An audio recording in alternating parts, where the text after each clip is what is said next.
Abres una Coca-Cola, escuchas ese psss y tu cerebro ya sabe lo que viene. No es solo una bebida, hay una razón por la que quieres otra, incluso antes de terminar la primera. Entonces, ¿qué tiene exactamente que hace la bebida tan adictiva? Para entender cómo se convirtió en un sabor tan adictivo, hay que ir hacia atrás, cuando en 1886 en Atlanta, un farmacéutico llamado John Pemberton buscaba inventar un remedio para los dolores de cabeza, fatiga y ciertos estados de ánimo. Su creación era un jarabe espeso, oscuro, con extracto de hoja de coca y nuez de cola. Nada demasiado extraño para la época, pero había un detalle que parecía menor, y que lo terminó cambiando todo.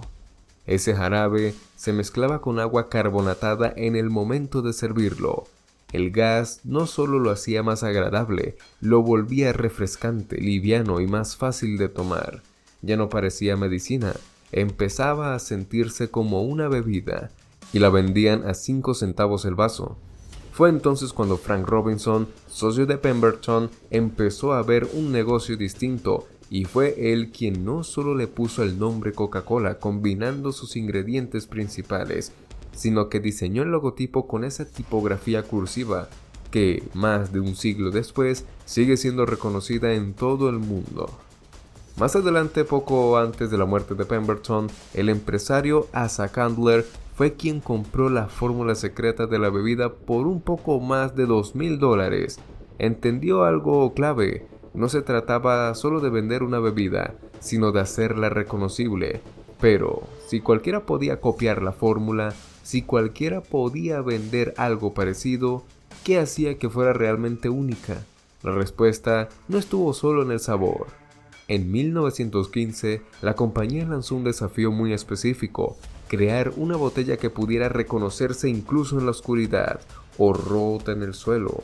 Así nació la botella Contour, esa silueta que hoy es imposible de confundir. Y desde ese momento, la Coca-Cola dejó de ser solo una bebida, pasó a ser algo que podías identificar incluso antes de probarla.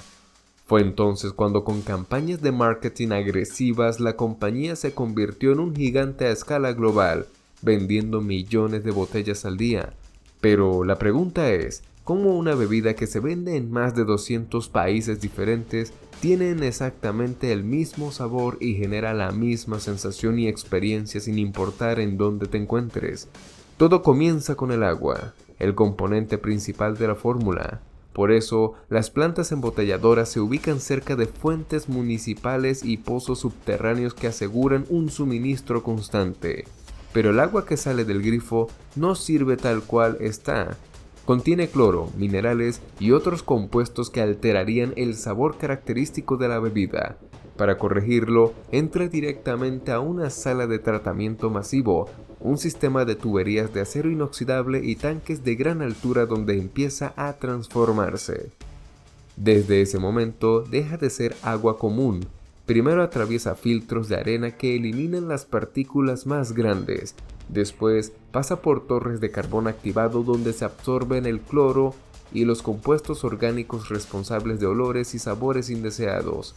Ahí es donde el proceso cambia de verdad. El agua llega a la etapa de osmosis inversa. Se la somete a presiones muy altas que la obligan a atravesar membranas microscópicas. Solo las moléculas de agua logran pasar. Todo lo demás queda fuera: sales, minerales y cualquier rastro de su composición original. El resultado es una base completamente pura, controlada y uniforme. Si este paso falla, no hay margen de error, el sabor final cambia. Por eso, después de esta purificación intensiva, el agua ya no depende de su origen, da igual de dónde venga. A partir de aquí, todas las plantas trabajan con exactamente la misma base. Y eso es lo que permite que cada botella en cualquier parte del mundo tenga siempre el mismo sabor. Un dato es que, aunque hoy casi toda la Coca-Cola se produce ya embotellada, en algunos lugares todavía se sirve como al principio, jarabe y agua carbonatada mezclados en el momento. Es decir, la lógica nunca cambió, lo único que cambió fue la escala. Mientras el agua termina ese proceso, en otra parte de la planta aparece el siguiente desafío: el jarabe. Si el agua era la base, esto es lo que le da personalidad. camiones llegan cargados con toneladas de edulcorante. En algunos países azúcar, en otros jarabe de maíz, ingredientes distintos, mismo resultado. El edulcorante se mezcla con el agua tratada en tanques enormes, tan grandes que una persona podría pararse dentro. Piénsalo en algo cotidiano. Cuando haces un café y no mezclas bien el azúcar, hay partes más dulces que otras. Acá ese no es un detalle menor. Sería un error que se multiplica millones de veces, por eso los tanques están diseñados para no detenerse nunca. Mezclan constantemente hasta que cada gota es idéntica a la anterior, y justo cuando todo parece bajo control, aparece lo más importante: el concentrado. Ese líquido oscuro llega en contenedores sellados, sin etiquetas visibles ni detalles expuestos. Es el concentrado base, el núcleo del producto y lo que define su sabor. Está compuesto por una mezcla precisa de aceites esenciales, extractos y especias, ingredientes que, por separado, resultan comunes, pero que en conjunto generan un enorme perfil inconfundible y consistente en todo el mundo. Una vez dentro del sistema, se integra al jarabe en tanques cerrados donde todo está medido. Sensores digitales controlan en tiempo real variables críticas como temperatura, densidad y proporciones. Cada ajuste es automático, no hay intervención manual ni margen para desviaciones. En esta etapa aparece un factor clave: el tiempo. El proceso no se detiene, el flujo es continuo y está diseñado para mantenerse en equilibrio constante. Si el líquido se desacelera o se interrumpe, las condiciones cambian y con ellas también lo hace el resultado final. Esa misma lógica se mantiene en el siguiente paso: la carbonatación. Ese gas que sientes al tomar es una parte clave de la estructura. El líquido se enfría porque el gas se disuelve mejor a bajas temperaturas. Después se inyecta CO2 a presión mientras todo sigue en movimiento. Cada gota tiene que contener exactamente la misma cantidad, ni más ni menos. Si falla, la bebida pierde su esencia incluso antes de llegar a la botella. Y ahora todo eso necesita un lugar donde mantenerse intacto: las botellas. Si son de vidrio, nacen de materiales que se funden a temperaturas extremas hasta convertirse en una masa incandescente. En milisegundos toman forma. Si son de plástico, el proceso es distinto, pero el objetivo es el mismo. Se expanden con aire a alta presión hasta convertirse en botellas listas para usarse. En ambos casos, el envase no es solo un contenedor, es parte de la identidad de la empresa. Después de resolver esto, llega el llenado.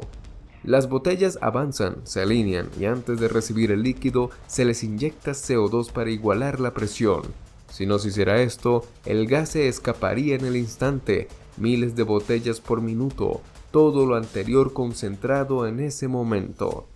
Al momento de sellarlas, un ajuste mínimo define si el gas se mantiene o se pierde. Luego pasan por controles donde se mide todo. Si algo falla, el lote no sigue, recién ahí el producto existe.